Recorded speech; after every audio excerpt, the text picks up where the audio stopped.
Eu, quando comecei a fazer direito, eu já era muito da política, do movimento estudantil, da militância. E é curioso, porque eu não comecei na militância feminista, né? Eu era daquela militância muito tradicional, marxista, né? De movimento estudantil. E quando eu entrei na faculdade, eu me apaixonei muito pelo direito penal. Então, sempre gostei de direito penal, queria ser defensora pública, queria, sabe… É legal mesmo, é muito legal. É muito legal, né? Abolicionista, contra as prisões. E, ao mesmo tempo, em 2006, eu entrei na faculdade em 2005. Em 2006, a gente teve a Lei Maria da Penha, né? A promulgação da lei. E eu tinha uma professora de direito penal, a professora Ela Vieco, que é também uma grande referência, né, para a luta das mulheres, que se interessou muito em a gente montar um núcleo de atendimento às mulheres em situação de violência doméstica, a partir dessa grande brecha, né, que a lei abriu nesse sentido. Lá na universidade, lá na UNB. Lá na UNB a gente montou, é um projeto que até hoje existe. Então, desde 2006, né, quando eu ainda era estudante, eu trabalho de alguma forma, indo e vindo, né? Sim. Depois fui fazer outras coisas, mas sempre trabalhei… o direito das mulheres sempre permeou tanto os meus estudos quanto a minha vida profissional.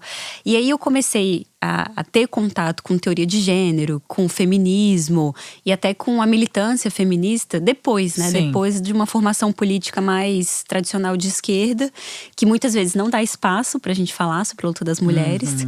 E tomei contato de uma forma mais orgânica mesmo, com a luta pelo direito das mulheres e a própria militância feminista. Ainda na época de universidade. Ainda na época de universidade. Porque é uma coisa nova, assim. Eu acho que, né, nomear os crimes, tudo isso é muito novo. É muito novo. E até a gente falar politicamente sobre os nossos direitos é muito novo. Sim. Inclusive, dentro da esquerda, se a gente for parar pra pensar, né?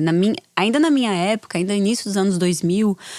foi o início ali que a gente tratava um pouco desses assuntos. Se a gente for pegar até os anos 90, mais ou menos, quando você trazia a pauta do direito das mulheres, era sempre secundário. Até hoje é secundarizado, né? Até hoje o primeiro direito que é rifado, né, nas negociações.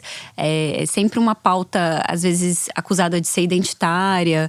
Enfim, né? Até hoje a gente precisa disputar o espaço da importância das nossas lutas, dentre as lutas progressistas, dentre todas essas frentes de avanços de direitos. Não, a política ainda é muito dominada por homens, né? Mesmo dentro da esquerda. A gente ainda percebe isso. A gente acredita muito, eu tenho esperança nessas mulheres aí que estão revolucionando, mas ainda é um ambiente muito dominado por homens. E até assim, ó, os direitos das mães, assim, eu vejo muito a gente esquecido o tempo inteiro. Muito, muito invisibilizado.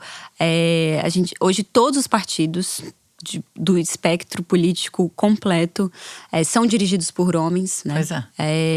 O Congresso, a subrepresentação das mulheres ainda é patética, né? É lamentável. Então, e toda a invisibilidade do trabalho das mães, né? Pois assim, ainda é um assunto, acho que é um dos temas mais urgentes que a gente tem hoje em dia. A maternidade é uma questão política muito forte. Muito. Mas aí você veio fazer… Aí você se apaixonou por direito penal, que é muito legal. Eu fiz direito, gente. É muito legal. E você veio fazer mestrado no Rio de Janeiro. Isso, fiz na UERJ aqui, no direito criminal. Você já trabalhava em escritório? Como é que estava a sua vida? Não, profissional. Eu já tinha estagiado em escritório de advocacia criminal, tinha estagiado na Procuradoria-Geral da República e vim estudar direito aqui, na UERJ, fazer o mestrado aqui. Mas eu já tinha experiência com direito criminal desde a época de faculdade. E assim. aqui no Rio, você ficou morando no Rio? Não, eu ficava indo e vindo de Brasília. Fiquei 1 ano indo e vindo. E aí, logo depois do primeiro ano do mestrado, eu também comecei a trabalhar em Brasília. Meu primeiro trabalho foi com a, então, né, deputada Manuela Dávila. Ah, é? Foi quando ela assumiu a Comissão de Direitos Humanos. Era o início do 2º mandato dela. Ela assumiu a Comissão de Direitos Humanos no Congresso. Foi o seu primeiro trabalho? Foi o meu primeiro trabalho. Legal. E ela queria uma assessora jurídica, né, para Comissão de Direitos Humanos. Então também fui, assim, né, trabalhar com ela nesse espaço. E eram pautas muito relacionadas a mulheres e direitos das mulheres?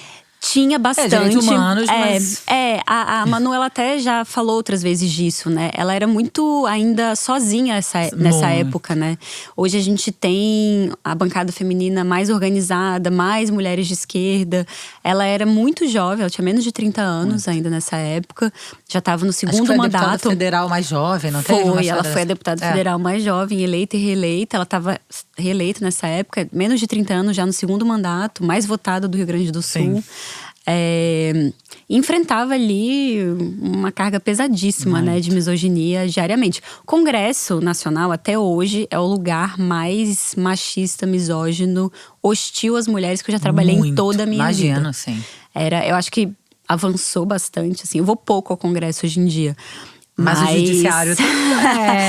Não, assim, gente, não tem lugar que não seja. Né? Eu sempre brinco, Ju, que assim, eu trabalho muito em diferentes espaços de trabalho, na pauta do assédio. Em todos os lugares que a gente vai, as mulheres falam: eu sei que o assédio sexual é um problema grave, mas no mercado financeiro, em banco, é muito pior. Aí você vai em escritório de advocacia, fala: eu sei que o assédio sexual é grave, mas assim, em escritório de advocacia é muito pior. Então, resumindo, todas as mulheres têm a impressão de que elas estão no pior lugar. Em todos os lugares que a gente… Sim. Exatamente. Tenta direito, garota.